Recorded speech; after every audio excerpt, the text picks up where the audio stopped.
Taman pressed his face close to the cold glass of the shuttle window and stared at the station floating in the darkness ahead. It was enormous. The pale threshold, they called it. A ring of metal and light spinning slowly around a dead star that gave off no warmth. Every powerful species in the galaxy had sent their leaders here. And now, for the first time in history, humanity had been invited too. He did not feel welcome. 15 years ago, Earth had been nothing to the galaxy. Humans were just another species crawling around on a small blue rock in an unimportant corner of space. Then they figured out how to travel faster than light. The signal was detected, and everything changed. Within months, alien ships appeared in Earth's solar system. Not to greet them, not to celebrate, but to watch, to measure, and eventually, to pressure. Trade restrictions came first, then border sanctions, then military patrols along every route Earth tried to use. Humanity was boxed in, surrounded by species that had been building empires for thousands of years. And now, after 15 years of silence and slow suffocation, the galaxy's rulers had finally decided to let humans sit at the table. But not as equals. Dohan stood at the front of the shuttle, hands clasped behind his back. He was Earth's head diplomat, a tall man with a calm face and quiet eyes that never seemed to blink at the wrong time. He had spent 30 years negotiating between nations back on Earth before the galaxy came calling. Now he carried the weight of an entire species on his shoulders, and he carried it the way he carried everything, without complaint, without hurry. He turned to face the small team behind him. There were only 4 of them. Yuna, his second-in-command, sat with her legs crossed and a tablet resting on her knee. She was a military strategist, and her mind worked like a machine that only understood angles and outcomes. Hana sat in the corner, silent as always, her dark eyes watching nothing and everything at the same time. She was intelligence. No one knew exactly what she did, and that was the point. And then there was Taman, the youngest, the communications officer who still believed that words could change things. Dohan spoke simply. The Assembly of 12 had called them here to sign something called the Valen Accord. It sounded official. It sounded fair. It was neither. The accord would give humanity access to a single colony system and limited trade with 3 species. In return, humanity would accept permanent caps on its military. No warship above a certain size. No weapons research beyond a certain level. Alien inspectors would be allowed into human labs, human shipyards, and human schools to make sure the rules were followed. And humanity would submit to the legal authority of the Assembly, meaning any dispute between humans and aliens would be judged by alien courts, under alien laws, by alien judges. Yuna looked up from her tablet and said what everyone was already thinking. This was not a negotiation. It was a caller. Dohan did not argue with her. He simply asked if she had run the projections. She had. If humanity signed the accord, they would remain a dependent species for at least 300 years. No growth, no expansion, no voice. They would exist at the pleasure of others, and the moment they became inconvenient, they would be erased. Hana spoke next, and the room got a little colder. She had intercepted encrypted communications between the Orvon Dominion and the Caliph Pact, the 2 most powerful factions in the Assembly. The messages made one thing very clear. Those 2 empires had already divided human border space between themselves. They had drawn lines on maps that cut through human territory like it belonged to no one. And they had done this before the summit even started. It did not matter what humanity signed. The outcome had already been decided. Taman felt his chest tighten. He looked at Dohan, searching for something. Anger, fear, maybe even despair. But Dohan's face showed none of it. The man simply nodded, as if Hana had told him the weather. The shuttle docked, the doors opened, and the human delegation stepped onto the pale threshold. The station was beautiful in the way that powerful things often are, cold, polished, and designed to make visitors feel small. The corridors were wide enough for species 3 times the size of humans. The lighting shifted, depending on which section they walked through, tuned to the comfort of whichever alien species controlled that part of the station. No section was tuned for humans. They were led to the summit hall by a pair of guards who did not speak to them. The hall was a massive circular room with a domed ceiling that showed the stars outside. 12 thrones were arranged in a wide circle, each one elevated on a platform. Each throne was different, carved from stone, grown from crystal, shaped from living metal, representing the 12 most powerful species in the galaxy. In the center of the circle, on the floor level, was a single chair, plain, low, undecorated. That was humanity's seat. Taman stopped walking for a moment when he saw it. The insult was not subtle. It was not meant to be. But Dohan did not pause. He walked straight to the chair and sat down. He crossed one leg over the other, rested his hands on his knee, and smiled politely at the 12 rulers staring down at him from their thrones. Grand Ruler Vorath of the Orvan Dominion spoke first. He was ancient. His gray skin pulled tight over a skull that looked like it had been carved from the same stone as his throne. His voice filled the room, the way cold fills an empty house. He welcomed humanity to the fold of civilization. He spoke about guidance, patience, and the generosity of the elder species who had chosen to extend their hand to a young and unproven race. He made it sound like a gift. Every word was a chain wrapped in silk. The other rulers watched. Some nodded. Some looked bored. Warlord Dren of the Caliph Pact picked at something on his armored gauntlet and did not even look at the humans. Emissary Lunae of the Shawl Collective watched Dohan carefully, her 4 eyes blinking in a pattern that suggested worry. When Vorath finished, the hall waited for humanity's response. Dohan said nothing. He simply smiled and tilted his head in a small bow of acknowledgement. Then he leaned slightly toward Yuna, who sat just behind him, and whispered something only she could hear. They have already decided what we are. Let us show them what that costs. Yuna's expression did not change, but her hand moved to her tablet, and she began to type. The first day of the summit began with the reading of the Valen Accord. It was long. It was detailed. And every single clause was designed to take something from humanity and give nothing back. The alien delegates read each section aloud, with the tone of people who had already decided the outcome. Military tonnage limits that would prevent Earth from building anything larger than a patrol frigate. Research oversight clauses that gave alien inspectors the authority to enter any human laboratory at any time without warning. Cultural integration programs that required human children to study alien history, alien philosophy, and alien law, but made no mention of teaching alien children anything about Earth. Taman sat behind Dohan and listened with his jaw tight and his hands pressed flat against his knees. He wanted to stand up. He wanted to shout. Every clause was another slap wrapped in formal language. And the worst part was how casual the aliens were about it. They were not nervous. They were not careful. They read the terms the way someone reads a grocery list. Bored, routine, already thinking about what comes next. But Dohan did something no one in that room expected. He listened. He listened to every clause, every subclause, every footnote.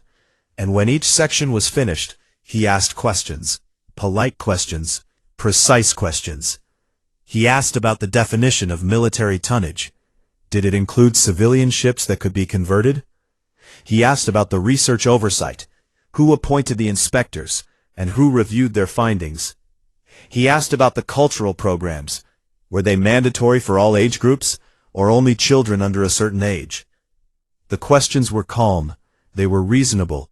and they made the alien delegates deeply uncomfortable. Grand Ruler Vorath watched from his throne with narrowing eyes. He had done this before, hundreds of times, with dozens of species. Young races were predictable. They either signed immediately out of fear, or they protested loudly and emotionally, which gave the assembly a reason to dismiss them. Dohan did neither. He simply asked questions that no one wanted to answer. By the end of the first day, the mood in the hall had shifted. Several delegates whispered to each other. Emissary Lune of the Shal Collective kept glancing at the human delegation with an expression that sat somewhere between admiration and dread. During the evening recess, Lune found Hana in one of the station's lower corridors. The alien emissary was smaller than most of her kind, with pale blue skin and 4 eyes that moved independently of each other. She spoke quickly and quietly. She told Hana that the Orvan Dominion would not accept any changes to the accord, not a single word. The treaty was never meant to be negotiated. It was meant to be signed. Humanity's role was to accept, smile, and disappear into the background of galactic politics. Hana thanked her. Her face showed nothing. She filed every word into the quiet archive behind her eyes and walked away. That same evening, in a different corridor, Warlord Dren found Yuna. Dren was massive. His species, the Caliph, were built for war the way mountains are built for standing. He towered over Yuna by more than a full meter, his scarred face looking down at her with the confidence of someone who had personally ended civilizations. He told her that his fleet could burn Earth's moon to glass in a single attack run. He said it casually, the way someone might mention the weather. He wanted her to flinch. Yuna looked up at him. She did not step back. She did not blink. She said 4 words. "You could. Once." Then she walked past him and continued down the corridor without looking back. Dren stood alone in the hallway for a long time after that. It was not the words that unsettled him. It was her eyes. There had been no fear in them. None at all. And Dren, who had spent his entire life surrounded by fear, did not know what to do with its absence. The second day began with hope. At least, it did for Taman. Dohan stood before the assembly and presented humanity's counter-proposal. It was a carefully built document, reasonable in every way. It asked for genuine equality, mutual military inspections, not just alien inspectors in human labs, but human inspectors in alien ones too. Shared scientific research, reciprocal trade rights, and a seat on the assembly with a vote equal to every other species. It was fair. It was balanced. It was everything a real peace treaty should be. Grand Ruler Vorath rejected it in under 4 minutes. He did not allow the full document to be read. He waved one long gray hand and said that the ambitions of a species that had not earned its place were not worthy of the assembly's time. 2 other rulers murmured in agreement. Dren did not even look up. Dohan stood still for a moment. The silence in the hall was heavy, the kind of silence that presses against your chest. Then he nodded once, slowly, deliberately, and asked for a recess. In the private chamber behind the hall, the human delegation gathered. Taman was shaking, not with fear, but with anger so deep it made his vision blur. He asked Dohan how he could stand there and be treated like that, how he could nod and smile, while they spat on everything humanity had built. Dohan looked at him with those quiet, steady eyes, and said nothing for a moment. Then he told Taman that anger was not a weakness, but it was also not a plan. They needed something sharper than anger right now. Yuna laid out the military situation. The alien fleet movements along human borders had increased since the talks began. Ships were being repositioned. Supply lines were being extended. The assembly was not waiting for humanity to sign. They were preparing to take what they wanted, regardless. Hana confirmed it. Her intercepted communications painted a clear picture. The Orvon Dominion and the Calith Pact had agreed to a joint military operation along human borders. The timetable was already set. The summit was just a stage performance to give the invasion a legal cover. The room went very quiet. Dohan reached into his coat and pulled out a small communication device. He opened a secure channel and spoke a name. Admiral Sunho. There was static, then a voice. Calm, steady, military. Dohan asked a single question. Are we ready? We are ready. Dohan closed the channel and looked at his team. He looked at Yuna, whose face was carved from ice.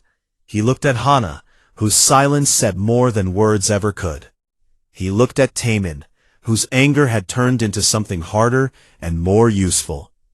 He told them that they had come here to give the galaxy a chance, a real chance at peace, and the galaxy had made its choice. Now it was time for humanity to make its own. They stood, they straightened their clothes, and they walked back toward the summit hall, not to sign, not to argue, and not to beg. They walked back to do something no species in the history of the assembly had ever done before. The summit hall was full again. Every throne was occupied. Every aide and advisor stood at their stations along the curved walls. The great dome above showed the stars turning slowly as the station rotated around its dead sun. The assembly of 12 had reconvened, and the air itself seemed to wait. Grand Ruler Vorath sat on his stone throne with the satisfaction of someone who knew exactly how the next hour would unfold. He had seen this scene 100 times before. A young species would come back from recess with red eyes and shaking hands, and they would sign. They always signed, because the alternative was worse, and every species in the galaxy understood that. Warlord Dren leaned back in his seat and examined the edge of his gauntlet with the boredom of a man already planning what came after. Emissary Lune sat very still, her 4 eyes focused entirely on the human delegation as they walked back into the hall. She was the only one in the room who looked afraid. Dohan walked to the center of the circle. He did not sit in the low chair this time. He stood beside it, hands at his sides, and he looked up at the 12 rulers arranged above him. His face was calm. His breathing was even. There was nothing dramatic about the way he carried himself. He looked like a man about to give a weather report. Then he spoke. He did not wait to be invited. He did not ask for permission. He simply began, and the room was so surprised that no one stopped him. His voice was not loud. It did not need to be. The hall was designed to carry sound from the center to every corner, and Dohan's words moved through the silence like a blade through still water. He started with the beginning. 15 years ago, he said, when humanity first reached the stars, they had looked outward with hope. They had imagined what it would be like to meet other minds, other civilizations, other ways of seeing the universe. They had dreamed of partnership, of friendship, of learning and growing alongside species that had walked among the stars for millennia. Instead, they found walls. He recounted each one. The trade restrictions that prevented human merchants from operating outside their own system. The border patrols that turned back human exploration vessels with weapons locked and ready. The diplomatic channels that were always busy, always delayed, always leading nowhere. 15 years of closed doors and cold shoulders, dressed up in the language of patience and protocol. Then he turned to the Valen Accord itself. Clause by clause, he laid it bare, not with anger, but with the flat precision of a surgeon describing a wound. Military caps designed to keep humanity permanently weak. Research restrictions designed to keep humanity permanently behind. Cultural programs designed not to integrate, but to erase. A judicial system in which humanity had no voice and no vote, but was expected to obey. The hall was silent. Several delegates shifted in their thrones. 1 or 2 looked away. And then Dohan did something that changed everything. He pulled out a small device and projected a series of documents into the air above him. Holographic text that every being in the room could read in their own language. They were the intercepted communications, the private messages between the Orvan Dominion and the Caliph Pact. The ones that showed how those two empires had already divided human border space between themselves. Maps with lines drawn through human territory. Timetables for military positioning. Logistics plans for an occupation that was scheduled to begin within weeks, regardless of whether humanity signed the accord or not. The reaction was immediate. 3 delegates rose from their seats. 2 others turned to stare at Vorath and Dren with expressions that ranged from disbelief to fury. Emissary Lune closed all 4 of her eyes and lowered her head, because she had already known, and the weight of that knowledge had been crushing her for days. Vorath's face changed. The smooth confidence cracked, just for a moment, and something older and uglier showed through. The cold calculation of a ruler who had been caught, not in a lie, but in an assumption. He had assumed it would not matter.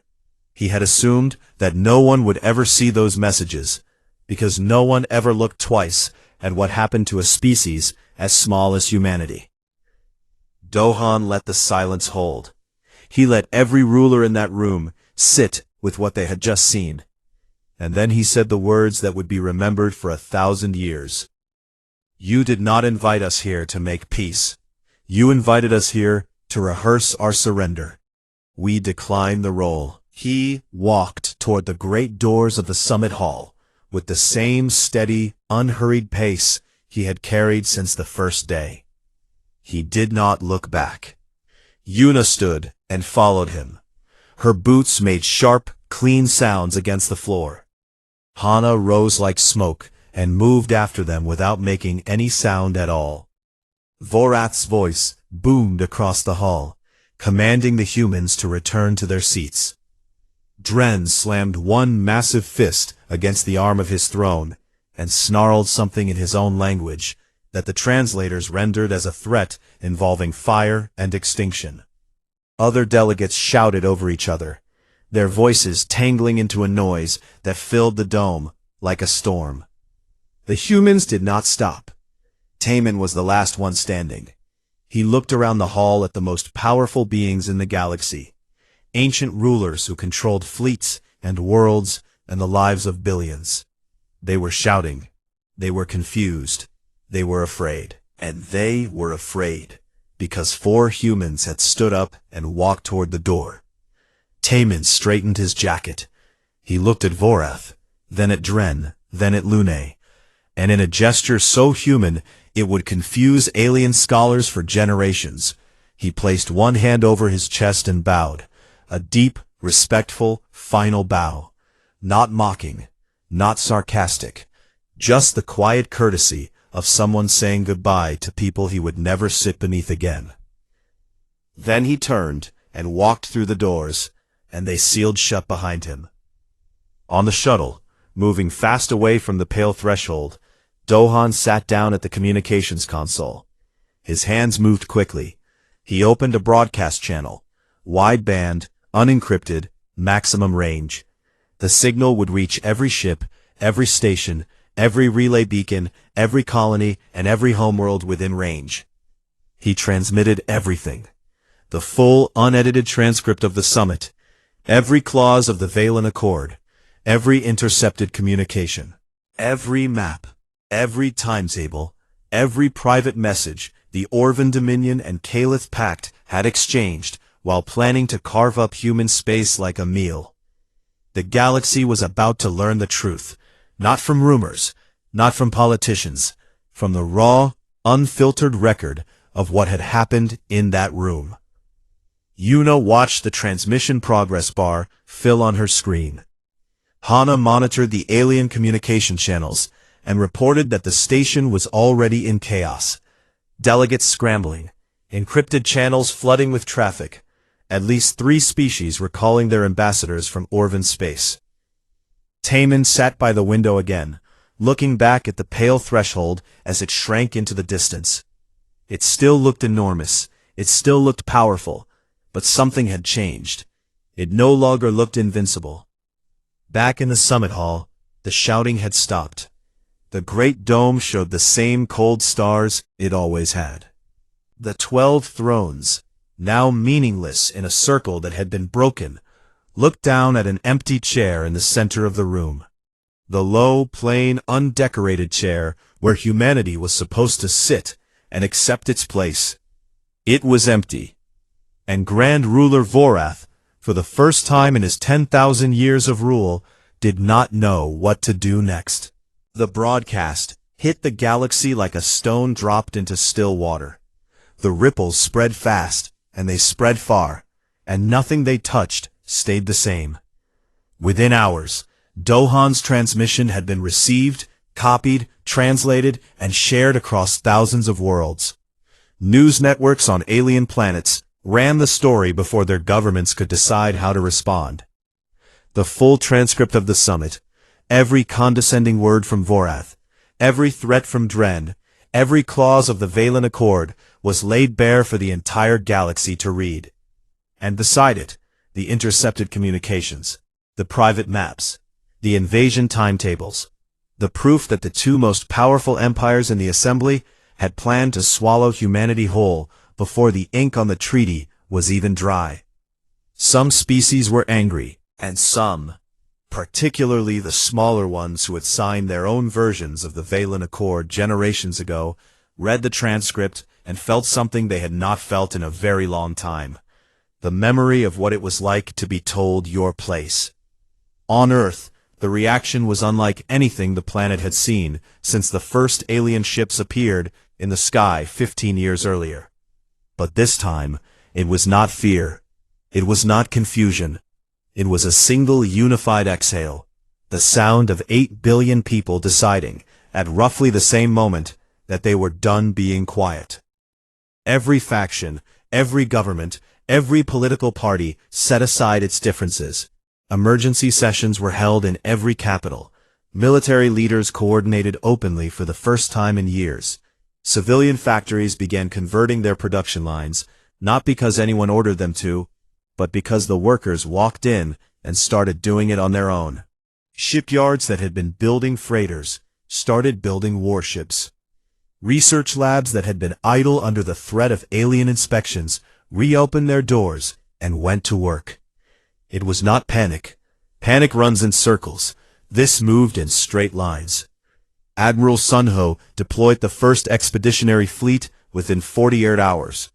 The fleet was not large by galactic standards. Earth had been restricted for too long, and the ships it had were fewer and smaller than what the great empires could field. But they were positioned with extraordinary precision.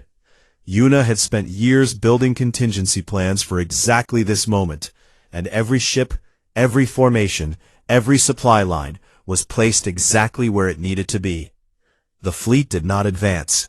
It did not threaten. It simply existed, in the right places, at the right time, in a pattern that told anyone with military experience, we know what you are planning, and we are ready. The first crack in the Galactic Coalition came from the Shal Collective. Emissary Lune had returned to her homeworld, carrying the weight of what she had seen at the summit. She stood before the Collective's governing council and told them everything. Not just the public transcript, but the private moments. The fear in the hall when Dohan spoke. The silence when the intercepted messages were revealed. The sound of 4 pairs of boots walking out of a room that no species had ever left voluntarily.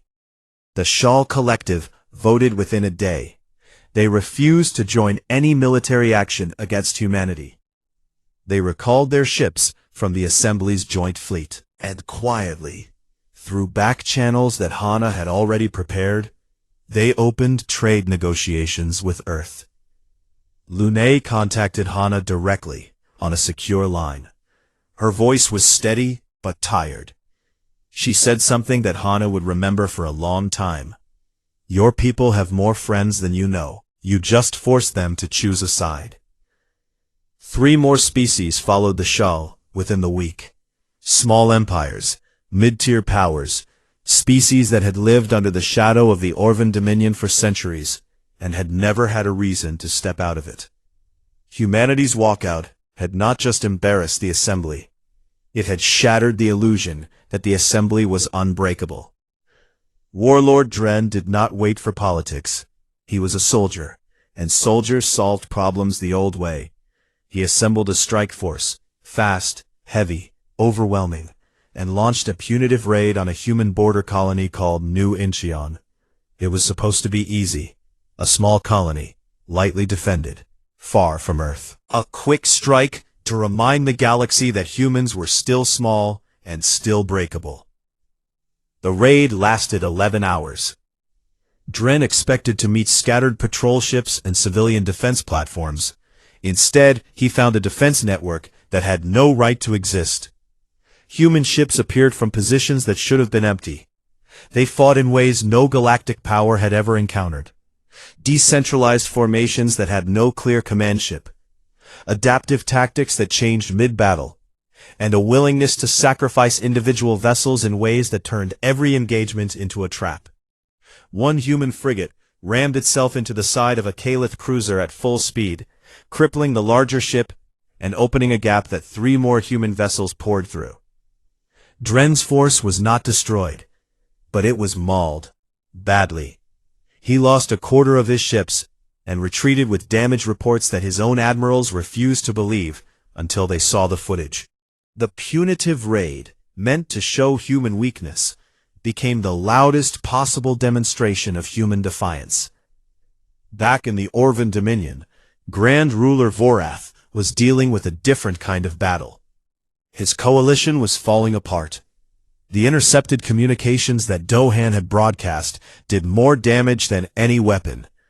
3 more species quietly withdrew from the Assembly's unified military stance. Ambassadors were recalled. Trade agreements were frozen. The trust that held the Assembly together, never strong to begin with, but functional, had been broken in a way that could not be repaired with speeches or threats. Vorath was furious, not just at the humans, though he hated them now with a depth that surprised even him. He was furious at himself. He had underestimated them. He had treated them like every other young species, frightened, isolated, desperate for approval, and he had been wrong. Humans were not frightened, and patience, he was learning, was far more dangerous than fear. On the front line, Taman stood in the medical bay of the New Incheon colony and helped treat civilians who had been wounded in Dren's raid. A woman with burns on her arms, a child who had lost hearing in one ear from an explosion, an old man who sat in the corner and said nothing, holding a photograph of a house that no longer existed. That night, Taman sat in his small quarters on the outpost and wrote a letter. He did not write it to anyone in particular. He wrote it for everyone. He wrote about the medical bay and the people in it. He wrote about the old man and the photograph. He wrote about what it felt like to stand in a room full of wounded people and know that this had happened because someone in a throne had decided that humanity did not deserve to say no. The letter was published across Earth's networks 3 days later. It was read by millions. It was translated into dozens of languages. And it became, in the quiet way that true things become important, a symbol of why humanity was fighting. Not for territory, not for revenge, not for empire, but for the simple, stubborn, unbreakable right to exist on their own terms. 6 weeks after the walkout, Vorath called an emergency session of the Assembly. He sent formal summons to all 12 species. Only 7 answered. 5 thrones sat empty. The circle that had ruled the galaxy for millennia was broken, and everyone in the room knew it. Vorath looked at the empty seats, and for the second time in his long life, did not know what to do. But this time, there were no humans to blame. The humans were far away, building something the galaxy had never seen. A coalition of the willing, held together not by power or fear, but by the simple, radical idea that every species deserved to stand at the same height. 6 months had passed since the walkout, and the galaxy looked nothing like it did before. The assembly of 12 was now the assembly of 8, and even that number was generous. 4 species had formally broken away and established independent alliances, most of them with Earth at the center. The Shawl Collective, once a quiet trade federation that avoided conflict the way water avoids fire, had become humanity's strongest galactic partner. Their trade ships now moved freely through human space, and human engineers worked side by side with Shawl scientists on projects that neither species could have built alone. The Orvon Dominion was still powerful. Grand Ruler Vorath still sat on his stone throne and commanded fleets that could darken the skies of 100 worlds. But power without trust is just weight, and the weight was pressing down on him from every direction. Former allies no longer answered his calls promptly. Trade routes that had been open for centuries were now tangled in new agreements that did not include his empire. The galaxy had not turned against him. It had simply started to turn without him. Warlord Dren of the Caliph Pact was in worse shape. His failed raid on New Incheon had not only cost him ships, it had cost him reputation. Among his own people, reputation was everything. A warrior who attacks the weak and still loses is not a warrior at all. His generals questioned him behind closed doors. His allies looked elsewhere for strength. The great warlord who had once boasted that he could burn Earth's moon to glass now sat in council chambers defending himself against whispers. Both of them, reluctantly and for their own reasons, agreed to new peace talks. But this time, the terms were different in every way. Humanity set the location. Humanity chose the format. And humanity issued the invitations. The new summit was held aboard the EFS Resolve, Admiral Sun Ho's flagship, a human warship orbiting Earth. The ship was not the largest vessel in the fleet, but it was the heart of it. Its hull carried scars from the defense of New Incheon, still visible, deliberately unrepaired. They were not signs of damage, they were proof. The alien delegations arrived one by one. Their shuttles docked in the Resolve's hangar bay, and they were greeted warmly. Human officers in clean uniforms shook hands, or the equivalent, with alien diplomats who had never set foot on a human ship before. The corridors were plain and functional, lit by white light that did not shift or adjust for anyone's comfort. It was the same light for everyone. That was the point. The summit room was simple. A round table, chairs of equal height, no thrones, no platforms, no center seat placed lower than the rest. Every seat was the same, and every species sat at the same level. Vorath noticed it the moment he walked in. He said nothing, but his jaw tightened by a fraction that only Dohan would have caught. Dohan opened the summit. He stood at his place at the table, not above it, not in front of it, just at it, and he spoke. His tone was different now. The cold precision from the pale threshold was gone. In its place was something open, almost gentle. He told the room that humanity did not want an empire. They had no interest in revenge. They had not walked out of the last summit to make enemies. They had walked out because they refused to make themselves less than what they were. And now, they were here to offer what should have been offered from the beginning. A real partnership between equals, built on respect. Yuna presented the treaty. They called it the Soul Accord, named after the city on Earth where the document had been written by a team of human and Shal diplomats working together for 3 months.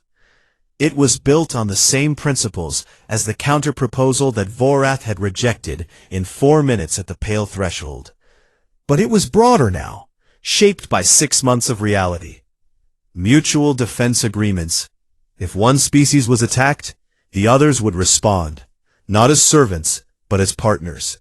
Shared scientific research, with results belonging to all participating species equally.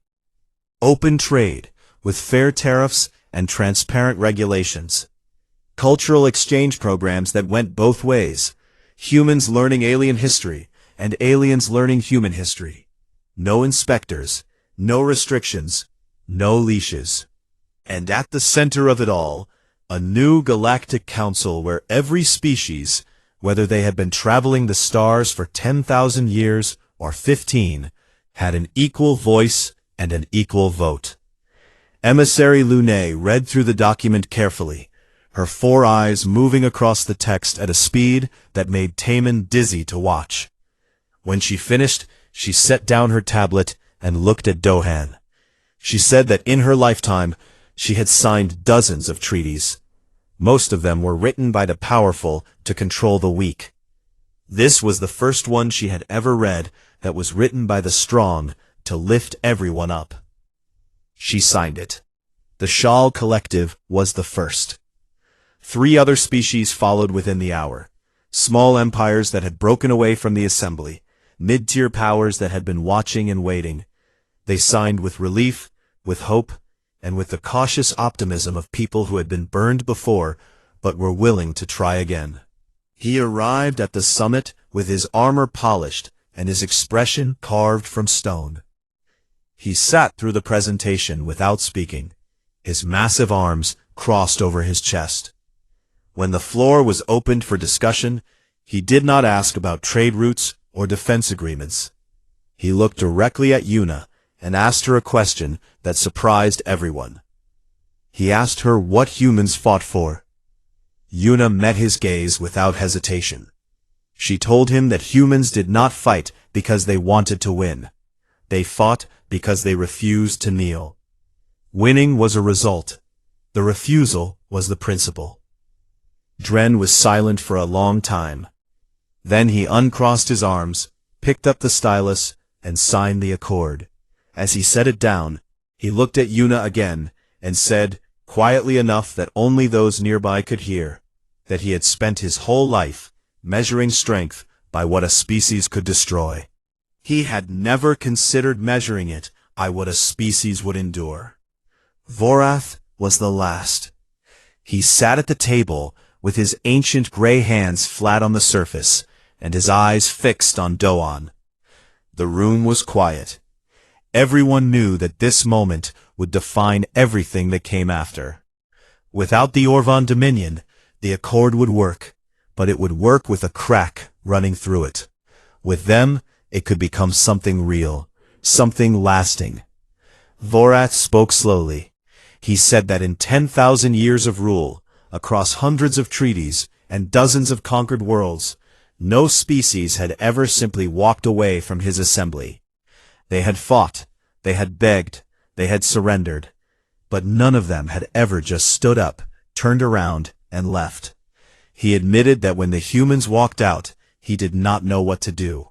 And for a ruler who had always known what to do, that silence was the most terrifying thing he had ever experienced. He looked at the Soul Accord. He read it one more time. And then he signed it. Not graciously, not warmly, but he signed it. And in doing so, he acknowledged something his empire had never acknowledged before. That power alone was not enough to hold a galaxy together. The room exhaled. Taman watched from the observation deck above the summit room, leaning against the railing with his arms folded. Beside him, Hana stood in her usual silence, watching the delegates below shake hands and exchange the careful, fragile first words of a new era. Taman asked her if she thought it would last.